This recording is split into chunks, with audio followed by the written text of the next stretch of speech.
You're watching Reality Check. Close to 2 years ago, some of India's leading human rights defenders, scholars and activists working in tribal areas were arrested for being part of a Maoist plot and even for trying to kill the Prime Minister, in a case widely seen as an attempt to punish critics of the ruling regime.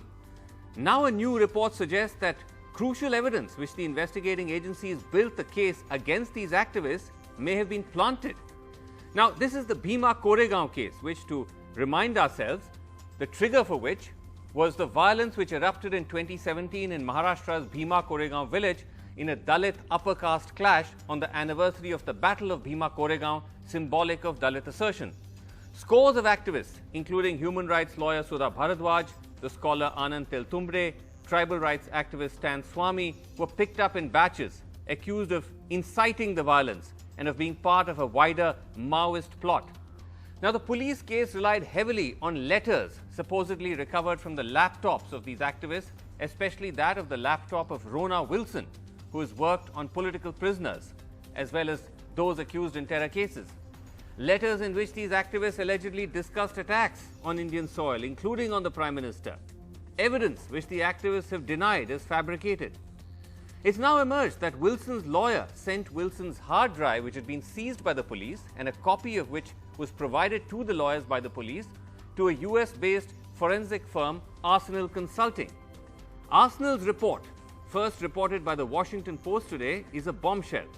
In brief, it finds that Rona Wilson's laptop had been infiltrated by an attacker 2 years before the arrest, and that this attacker in that time had planted a number of documents, including at least 10 incriminating letters, just weeks before he was arrested.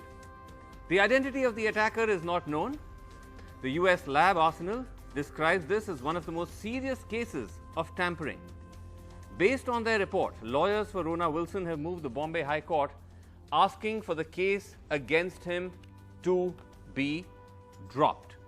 Okay, we've got a great panel, but let me start with my conversation earlier this evening with Mark Spencer, who's the president of Arsenal Consulting, who joined me from Boston. And I began by asking him to tell us a little bit about his firm and how you came to this data, this report. How did this all happen? Arsenal is a digital forensics consulting firm founded in mid-2009. And we focus very specifically on electronic evidence. So whether that's identifying where electronic evidence may exist, going to preserve that evidence, analyzing it, and ultimately reporting on it, any or all of those things are what we're focused on. We were contacted in early 2020 about this case and possibly analyzing electronic evidence. We didn't get the electronic evidence until July. Once we had the first hard drive, which contained both forensic images and police work product on it, it didn't take us very long to figure out that something very bad had occurred. Right. Essentially, what you seem to have found is that Rona Wilson's laptop had been infiltrated? Right. So the timeline to us is fascinating. It's not something we've even heard of before. The laptop was initially compromised by NetWire, the NetWire remote access Trojan, June 13th, 2016. So the NetWire remote access Trojan is being controlled by the attacker as of that date. The hidden folder in which incriminating documents are placed was created November 3rd, 2016. Then the final document, at least as of what we are aware of, the top 10 incriminating documents, was placed into that folder on April 6th, 2018. Right. And then the laptop is seized shortly thereafter on April 17th.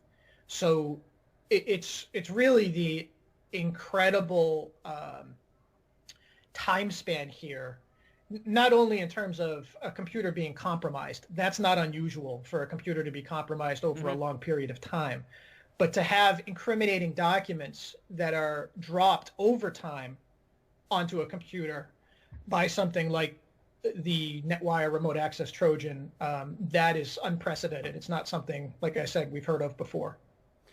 You, in fact, say in your report that this is the most serious case of tampering you've seen. Yes.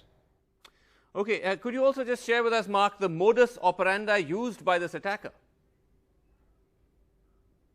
We have two versions of that exhibit attached to our report. One has what you might call the raw code. One is something more like Rona Wilson would have seen on his screen. But over the course of that particular day, you can see Rona Wilson's associate make multiple attempts at getting him to open this link and get this document. And you can see the entire conversation unfold throughout the day until finally Rona Wilson says to him, okay, I was successful. I got it opened, but I can only see the header of the document. The rest is gibberish. And that his opening that document started the chain of events, which resulted in the installation of the NetWire remote access Trojan, which was running an active multiple versions of the NetWire remote access Trojan from that point through its seizure by the police. Right. And were you able to identify who this attacker was?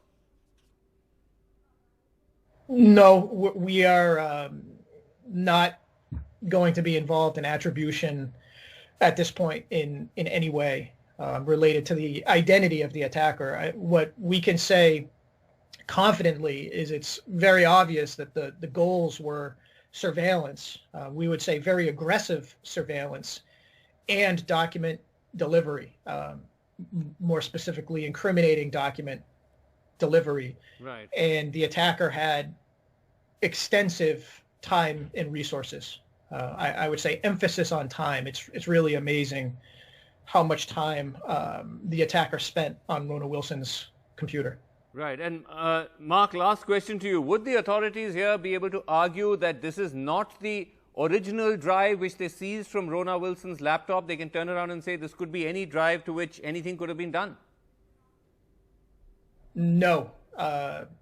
There's many ways to authenticate a piece of electronic evidence. So those include both things in the more physical world, like chain of custody documents, as well as electronic information such as hash values. So we based our work off of the forensic images that were obtained by the police, and they are in the exact same condition as when the police obtained them. So that's a very straightforward thing to deal with. All right, Mark Spencer, thank you very much indeed for joining us.